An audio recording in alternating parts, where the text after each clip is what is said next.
So guys आपको पता है आखिरकार रोमन रेंस ने ट्रिपल थ्रेट मैच में इंटरफेयर क्यों किया? ऐसा क्या होगा कि रोमन रेंस को मतलब पूरे ब्लड लाइन को तीनों को तहस नहस करना पड़ा, वो भी स्मैकडाउन को ट्रिपल थ्रेट मैच में। जो जीतता वो फाइट करता रॉयल रंबल में, क्योंकि रॉयल रंबल में किसी न किसी के साथ तो फाइट करनी ही पड़ती रोमन रेंस को, वो भी अपनी चैंपियनशिप के लिए। तो फिर आखिरकार हुआ ऐसा क्योंकि ट्रिपल थ्रेट मैच ही कोई तहस नहस कर दे कि कोई फाइट ना कर पाए रोमन रेंस के साथ। तो और गाइस आपको बता दूं अब कहीं ना कहीं नई राइवलरी चलने वाली है रॉक के साथ, और जिस तरीके से अब नई राइवलरी चलने वाली है निक ओल्डिस के साथ, वो भी रोमन रेंस के। मतलब गाइस आपको पता है एजे स्टाइल खत्म करना चाहते हैं ब्लड लाइन को, खत्म करना चाहते हैं एले नाइट पूरे ब्लड लाइन को, और खत्म करना चाहते हैं रैंडी ऑर्टन पूरे के पूरे ब्लड लाइन को। और पूरी तरीके से रॉक का भी ऑफर आ चुका है ब्लड लाइन को खत्म करने का। और निक ओल्डिस की बात करूं तो निक ओल्डिस की पूरी कड़ी जुड़ी हुई है रोमन रेंस के साथ, जिस तरीके से ट्रिपल थ्रेट मैच में मतलब इंटरफेयर किया गया।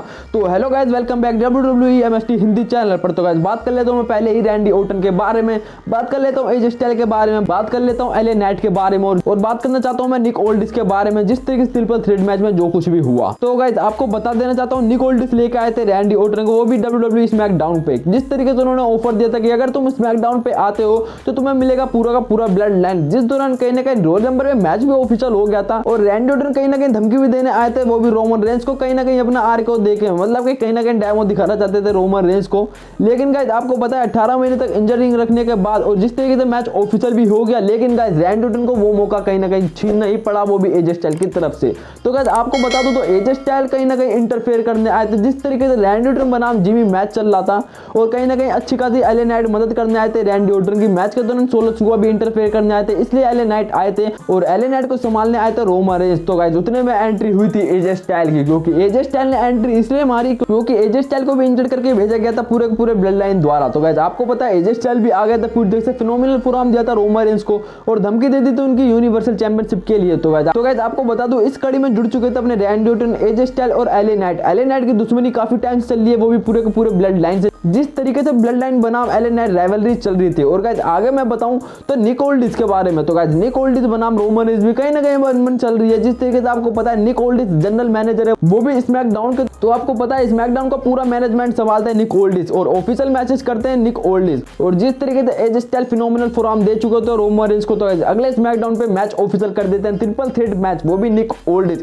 और गाइस यहीं से सारी कहानी शुरू हो जाती है रोमन रेंस बनाम निक ओल्डिस। मैं आपको बता देना चाहता हूं जिस मैच में एंट्री मारी थी एजे स्टाइल ने, वो भी मैच ऑफिशियल किया था निक ओल्डिस ने। जिस तरीके से जिमी बनाम रैंडी ऑर्टन मैच हुआ था, और एजे स्टाइल ने पूरी तरीके से तहस नहस किया था रोमन रेंस को। तो गाइस इसी दौरान कहीं ना कहीं पूरी तरीके से आ जाता है निक ओल्डिस, जिस तरीके से रोमन रेंस के द्वारा बुलाया जाता है स्मैकडाउन पे। तो गाइस रोमन रेंस का बिल्कुल साफ कहना था कि आखिरकार तुम काफी ज्यादा मैचेस बना रहे हो पूरी तरीके से निक ओल्डिस, क्योंकि ऑफिशियल मैचेस करने से पहले तुम्हें मेरे से एक बार राय ले लेनी चाहिए थी, क्योंकि WWE रॉ का एडम पीर्स मेरे से हर समय यही राय लेके करता है और मैचेस बनाता है। और मैं तुम्हें बता देना चाहता हूँ मेरी ताकत का तुम्हें पता नहीं है, मैं क्या कर सकता हूँ एडम पीर्स के साथ और क्या कर सकता हूँ मैं तुम्हारे साथ। तुमने एडम पीर्स के साथ जो कुछ देखा होगा, और कहीं ना कहीं तुम उस डेमो को अपने ऊपर समझ सकते हो। और कहीं ना कहीं निक ओल्डिस का बिल्कुल साफ कहना था कि रोमन रेंस मैं तुमसे बिल्कुल भी नहीं डरता।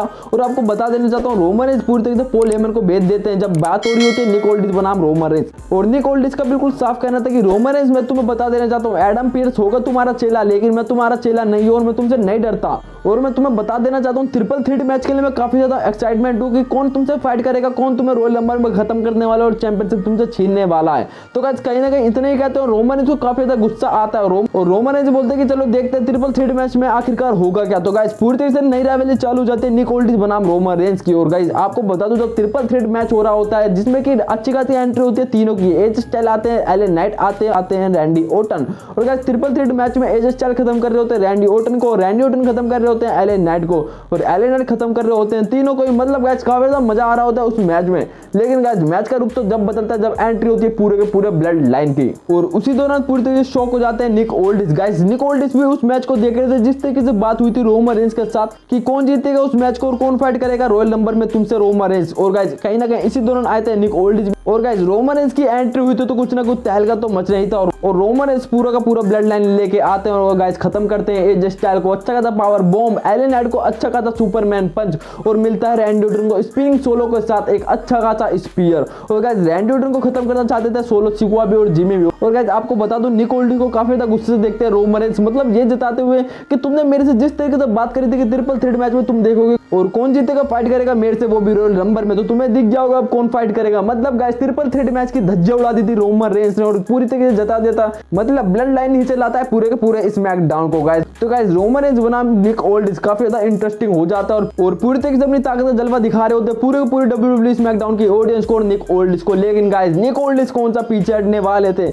मतलब धज्जे ही उड़ानी थी रोमन रेंस की और फैटल 4 में मैच रख देते हैं, वो भी रॉयल रंबल में। तो रोमन रेंस का इसका बिल्कुल भी पता नहीं होता। और गाइस आपको बता दो अगले स्मैकडाउन पे कहीं ना कहीं निक ओल्डिस को कहीं ना कहीं ताकत का जलवा दिख सकता है रोमन रेंस का। मतलब स्पिनिंग सोलो मिला जहां निक ओल्डिस को कहीं ना कहीं अकल ठिकाने आ जाएगी, क्योंकि ट्राइबल चीफ से पंगा लेना काफी ज्यादा भारी पड़ सकता है, जिस तरीके से भारी पड़ा रैंडी ऑर्टन को और एजे स्टाइल को। और गाइस कहीं ना कहीं रोल नंबर में काफी ज्यादा मजा आने वाला है, क्योंकि एंट्री और इंटरफेयर हो सकता है रॉक का भी। इस तरीके से हम देख सकते हैं रॉक का मैच, वो भी यूनिवर्सल चैंपियन के साथ। तो गाइस आपको पता लग गया होगा कि ट्रिपल थ्रेट मैच को आखिरकार पूरी तरीके से इंटरफेयर करने का माजरा क्या था, क्योंकि निक ओल्डिस के साथ कहीं ना कहीं अनबन हो गई थी रोमन रेंस की, क्योंकि कहीं ना कहीं चैलेंज दे दिया था निक ओल्डिस ने कि कौन जीतेगा ट्रिपल थ्रेट मैच में देखना चाहता हूं।